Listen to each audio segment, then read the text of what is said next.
65 baris paling bawah. Nggih, leres.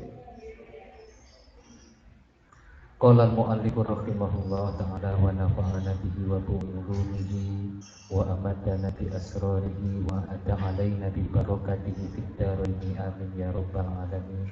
Bismillahirrahmanirrahim.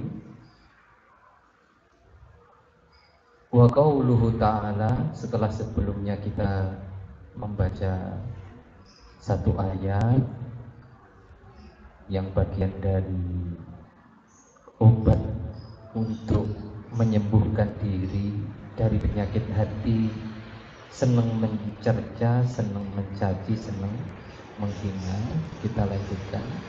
Wa qauluhu ta'ala, dan satu lagi firman Allah Ta'ala, bunyinya bagaimana? Bismillahirrahmanirrahim. Fala tuzakku anfusakum huwa a'lamu bimanittaqo. Fala tuzakku, maka janganlah kalian memuji diri sendiri, ngelem-ngelem awake dhewe. Fala tuzakku anfusakum, janganlah kalian memuji diri sendiri. Huwa a'lamu bimanittaqo, karena sesungguhnya Allah Maha tahu atau lebih tahu siapa saja yang paling bertakwa. Percuma kita GR, percuma kita membanggakan diri, memuji diri sendiri. Saya yang paling baik, kelompok kita yang paling baik, kelompok kita yang paling benar, kelompok kita yang paling mulia.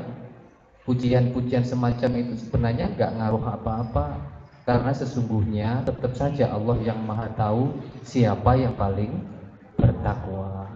Bukan yang memuji dirinya sendiri, bukan yang dicaci oleh orang lain, tapi Allah punya ukuran sendiri, dan Allah yang paling tahu siapa di antara hambanya yang paling bertakwa.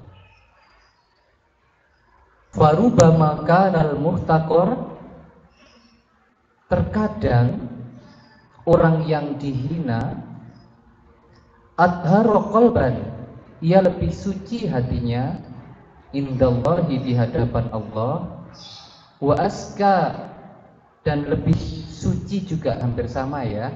Toharo itu bersih, okay. Adharo lebih bersih, aska lebih suci, amalan amalnya, wa akhlaso, dan lebih ikhlas, niatan niatnya.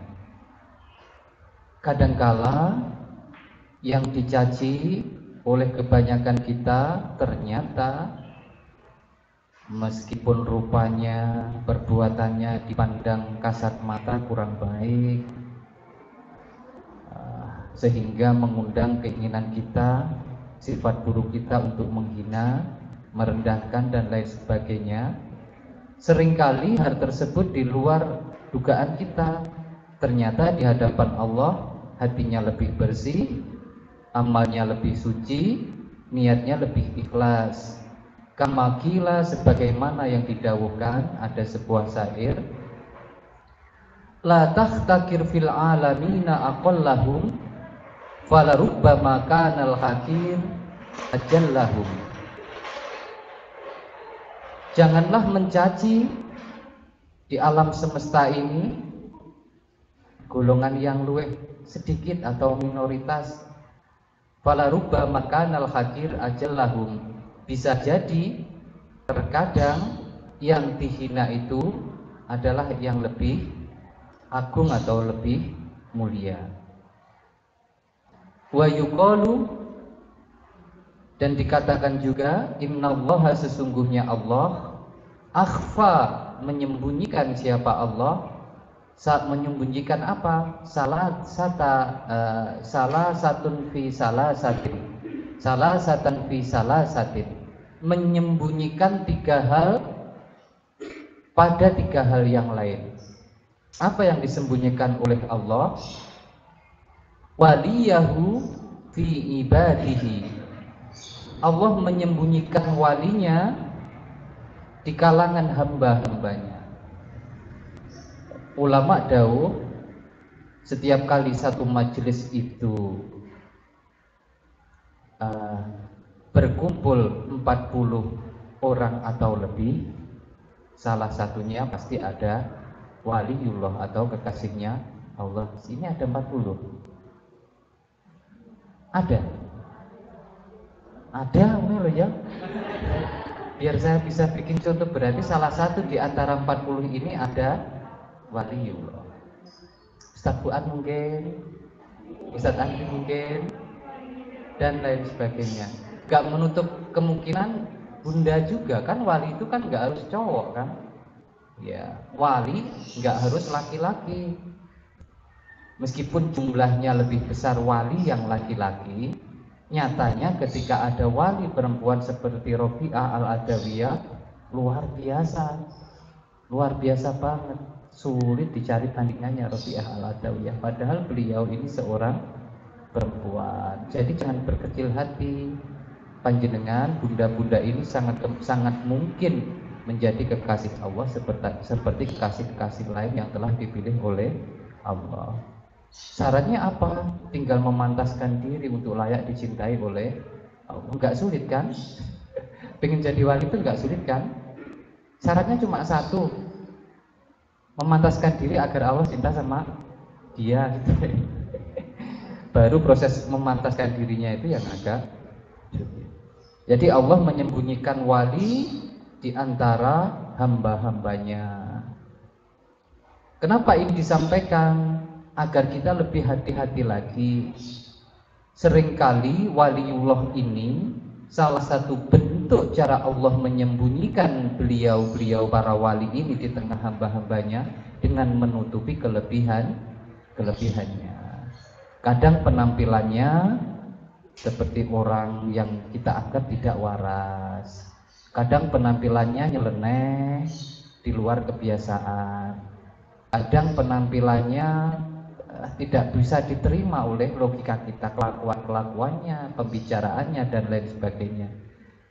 Sehingga seringkali muncul niat buruk kita untuk ngelokni wong kok koyok ngono dan lain sebagainya, ngomong kok nggak karu-karuan, penampilannya seperti itu, jerene orang alim, kemana-mana kok malah tidak pakai sarung, tidak pakai baju koko misalnya, nggak pakai kopiah, tapi kok malah model macam seperti itu. Diingatkan di sini bisa jadi loh, sangat mungkin loh, yang kita ingin menghinanya itu justru wali Allah yang ditutupi dengan model penampilan yang rendah seperti itu, biar orang tidak menyangka kalau dia wali. La ya'riful waliya illa waliyun.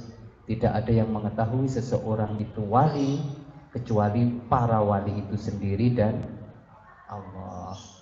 Kadung tilok nih, kadung dihina, ada orang minta-minta, penampilannya gembel gitu, bahasanya nggak sopan, kemudian dalam hati kita wis elek, caranya minta pun juga mengundang emosi. Ternyata itu ujian bagi Allah kepada kita dan juga cara Allah untuk menutupi wali atau kekasihnya. Yang kedua, waridho fi ta'atihi. Allah menyembunyikan keridoannya di dalam ketaatan hambanya. Wa ghadabahu fi ma'asyihi, dan menyembunyikan kemarahannya di dalam perbuatan memaksiati ia atau memaksiati Allah.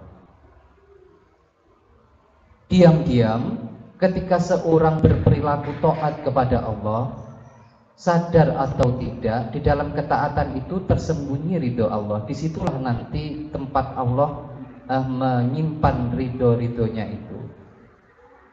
Ketika kita sepanjang umur berlaku taat kepada Allah, bisa dikatakan juga kita sebagai gudang tempat Allah menyembunyikan ridhonya. Ridho Allah di dalam diri kita itu nggak gampang ketok. Kadang kita sendiri juga nggak merasa. Dan kadang juga keridhaan Allah itu di tempat-tempat yang sangat dihina oleh orang lain. Karena karena agar rapat gitu loh, karena agar tidak diduga-duga oleh siapapun, dan saking pinternya Allah menyembunyikan 3 hal ini. Contoh, suatu saat di antara kita sedang singgah di sebuah rumah makan atau SPBU, kemudian kita mampir ke toilet atau toilet milik masjid dan lain sebagainya. Dilalah kersane ngalah ketika kita membuka pintu toilet itu masih ada semacam ikan lele terapung-apung. Gitu. Semacam ikan lele terapung-apung. Enggak tenggelam, enggak keluar. Diem. Siapa sih yang mau susah-susah gua ngoten niku? Paling pikirannya namung sapa to iki koyok wong ora tau napa ae ya. Kok ora disiram dengan bersih dan lain. Itu pertama yang muncul gitu. Saya sendiri loh ngoten niku ketika masuk di toilet milik masjid. Ya Allah, iki sapa neh kok ora disiram. Ini mesti sing jamaah subuh mangkah ngoten. Soalnya lek masuk itu kan sekitar jam 6 ngoten. Kan langsung elek. Jenengan pasti tidak seperti itu. Jenengan pasti langsung, ya Allah, saya nggak peduli siapapun yang seperti ini, maka saya akan menyiramnya, membersihkannya sampai ketika nanti ada orang kedua yang masuk ke sini tidak merasa terganggu. Berarti Anda semua ini calon wali model-model. Ini ketaatan yang ya napa nggih? Sangat fitrah ngoten lho. Wong sing bersih pasti pilihannya itu gitu loh.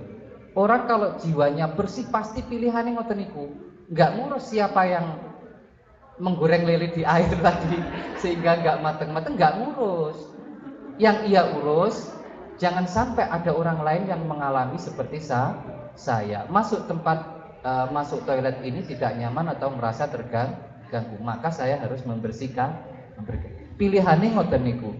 Di dalam perbuatan yang semacam ini, barangkali yang menurut umum Wahgilani tersembunyi ridho Allah. Allah demen nyawang ngoten niku. Jenengan pengen didemeni Gusti Allah, carilah tempat-tempat yang seperti itu. Sing telaten turut ngoten-ngoten niku nggih. Ya Allah. Adventure. Wa ghadabahu fi ma'asihi, dan kemarahan Allah di dalam memaksiatinya. Apapun bentuk kemaksiatan yang kita lakukan, pasti di dalamnya ada kemarahan Allah. Enggak ketok konjobone. Ketika kita marah-marah memarahi orang lain, ketika kita marah sambil menghadik orang lain, dikirain kita yang memarahi orang itu. Ternyata marah yang berupa kemaksiatan itu di dalamnya tersimpan kemarahan Tuhan. Lek pengen Gusti Allah enggak nesu karo awake dhewe, salah satune jangan sampai seumur hidup kita marah.